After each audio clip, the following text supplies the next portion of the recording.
What's up, gangsters? Let's do 10 minutes of random. Okay, so here we go. I have actually just did one of these a few days ago, but it's been a busy week and I got some stuff in the mail, and anyway, so here we go again. And we're probably going to have the participation of some flies in this because it's that time of year where it's cooling off outside and they all want to come live inside. Who can blame them? Anyway, so you can see, made some progress on the sand dune. I got it all worked in around the car. I don't know if my combination of DAS clay and epoxy sculpt and spackle and Stynylrez primer is really the best way to do this. I don't know if I'd do this again because it's turned out to be a lot more work than I expected. All the sanding and smoothing was a surprising amount of effort, but I do think it looks pretty authentic, and I don't know how else I would really get that flow of sand around the car the way that I have. I don't know. I really don't have a lot of experience with doing this kind of stuff, so I'm sure somebody can tell me that there are better ways. But at any rate, it is now at the point where my next step is to go back over this stuff with dull coat and use some pigment and get it all blended back in, and hopefully it all turns out pretty good. I'm pretty stoked with the way that it's going so far. I brush painted the Stynylrez up against the car wherever the sand touches, and then came back and blended it with the airbrush, and you'd be amazed. This stuff is just so versatile. It's weird.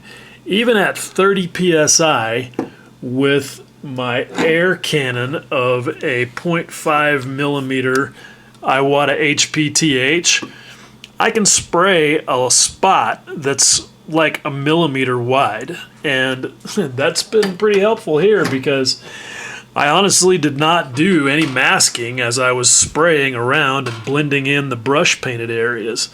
I just, it's something about Stynylrez. It just doesn't bounce around that much.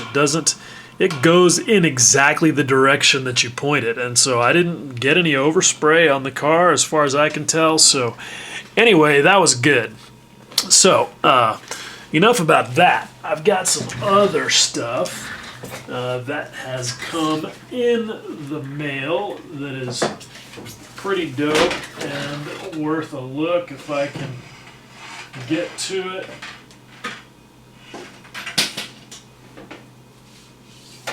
There's two things, actually, a magazine and a book. And this book is 10 pounds of awesome. It is very cool, very dense, and definitely of interest to aircraft guys. Somebody mentioned this on SMCG. There you go, that's how heavy it is. Somebody mentioned this one on SMCG a couple of days ago, and I immediately ran over to Amazon and got myself a copy for right at $30. And I've already flipped through it and have just randomly looked at some images and have yet to see, that one's pretty familiar, that Gabby Gabreski image. I think that's who that is. I did not see any images to speak of that I had seen before. So I'm pretty excited to really just sit down with this book and really get into it. I think it's going to be really cool. The images are large and high quality, and it's, look at that. That's just a gorgeous image right there. Lots and lots of great detail to look at, and not a lot of text. It's just photos and captions. So really, really a super cool book that I'm very excited about. Also, a smaller but also super cool book. This is the October 2019 issue of Scale Aircraft Modeling, and you can see why I'm so stoked about it because, yes, that is my Tamiya 132nd Spitfire on the cover, and how fun is that? I don't, get too freaked out about magazine stuff. It's fun to do. But it is a lot of work for not a whole lot of money. But I want to say that Chris Meddings, the guy who's taken over as the editor of this publication, is doing a really fantastic job. And I would be remiss if I didn't also say, for the benefit of any of you guys that are, want to get published or whatever, it's tough to get paid from these magazines. They are typically small operations. And they honestly have other bills that are higher priority than paying contributors. And that's, that sucks, but it is an unfortunate reality of a lot of hobby niche type publications. And Chris had me paid for this article within like a week of me turning it in. I couldn't believe it. Last article I got published someplace else took me like 7 months and 200,000 emails to get paid. So I really appreciated Chris for that. And any of you guys that have got good build skills and good writing skills and good photography skills should get in touch with Chris, because he definitely is looking for contributors who can do all of that stuff and do a good job of it. So and I think he's also just really raised the level of quality of the magazine. So I really wanted to give him a shout out on that. So what else have I got in the mail? I got this neat little box. This is a figure, the Silencer Bane, and you can see he is pretty dope. And this is made by Nuts Planet. Hang on, I gotta reactivate my phone screen, and I have to punch in the code now, because for the last couple of days I've had all kinds of super glue and epoxy sculpt and crap on my fingertips, and yeah, the little touch sensitive screen thing, your home button, does not work so good when your fingertips look like that. Anyway, this thing is dope. I gotta show you guys how super cool this figure is. This is a 1/24th scale figure, and look at the detail. I mean, this is, I'm feel pretty certain that it's printed off of a 3D printed master, and just look at how cool and crisp that is. So yeah, I'm pretty stoked about this little thing. I'm looking forward to painting it. I'm stoked that it's, it doesn't have a whole lot of separate pieces. You can see the gun and all that stuff is separate, but otherwise not a lot of assembly. So that's cool, and it will be making an appearance in an as yet undetermined location. I know where I want to use it. I just don't know if I'm gonna use it. I don't know. We'll see. But it is super cool. Now that's all stuff that's come in the mail. Something that's going out in the mail, along with about a half a dozen other pieces that are all going to a new home, is this thing. Some of you guys may remember from about 3 years ago, the accursed Tamiya 934 Porsche. And the curse has not lifted. So here's a little quick story time. I went to get this thing off the shelf to dust it off and make sure it was all ship-shape before it got shipped.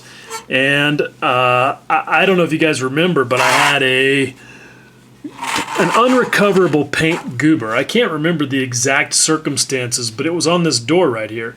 And so I invented some rectangular decals that sort of represented like a track day set of temporary numbers that had, like the Circuit of the Americas in Austin logo on it. And I put them on there, and I thought, well, it's pretty cool. Hides the goober in the paint. Looks pretty dope. Well, when I pulled this thing off the shelf, much to my horror, the decal on this side had spontaneously peeled like halfway off the thing, and I don't know why. I've had trouble with stuff sticking to a super high polished gloss finish before, and DIY decals without a clear coat on top. Who knows? Bottom line was that I had to remove them, and taking them off with a piece of masking tape was really easy. I just peeled them off both doors. Well, then my plan was, okay, I'm going to use my brand new Cricut Portrait 2 disaster. and cut myself some masks and just spray on some nifty number plates that look like that. Okay, yeah, super easy, right? Well, so I did that, and that was all pretty straightforward until I went to remove the masks. And I was really worried about this. This is the Oracal 810 that I was waiting for, which is good. It's relatively low tack. It's the masking material to get if you're going to do masks. Anyway, I was worried that it was going to peel the black paint off of the trim down here where it sort of accidentally auto stuck to it. And so I was like worried about that. I was super careful. It didn't peel any of that off. What did it peel was the edges of the white circle, like all the way around, badly. I mean, it looked terrible. I mean, if I had been trying to do chipping, it would have been awesome. But it was not awesome. It was infuriating. And so I put another mask on there, tried to touch the paint up, and it was a disaster. It just wasn't working good. So I had a brainstorm. You guys might remember that I had mentioned something in, I don't know, maybe I didn't mention it. Anyway, I had this other Oracal stuff that I had around for masking from other projects, and I've tried to use it in various circumstances. It just doesn't stick all that good the way you want it to. It's made to stick on. This is not for masking. This is for making vinyl signage that goes on the glass door of a business or whatever. Anyhow, so I had thrown this stuff away a couple of days ago when I got my my good stuff in because I knew I wasn't going to ever use this. So I was like, okay, so I dug this out of the trash can, made cut a new shape into it of a roundel that was slightly larger than the ones I had painted on the car. You can see where this is going. Then I made some more masks of the number 19 and painted the number 19 on the... Hang on a minute, stupid phone. Anyway, that's 12 minutes. Gotta hurry. Anyway, I used the Oracal, the 831 or 810 or whatever it is. I used that stuff to make a mask and paint the number onto the white sticky roundels, which worked perfectly. Then peeled the Oracal masks off and took the little white stickers off of here with their now number 19 and stuck them on both doors. So, yeah, this feels really, really Rube Goldberg. I have no idea if this is going to last forever or not. This vinyl stuff is made to, like I said, go on the outside of your shop door and, last for a long time. So hopefully those will stay stuck there forever and everything will be fine. The truth is that the guy who's getting this is getting it for free. It's kind of a bonus because he bought like half a dozen pieces from me, and this is just kind of a gimme. The damn thing is cursed, and I can't tell you how bad I want it to leave my house because I almost feel like that I could win the lottery once this thing is out of my life. It's just, yeah. I mean, you guys don't even know. I don't think I've ever told this story. I had this thing completely finished.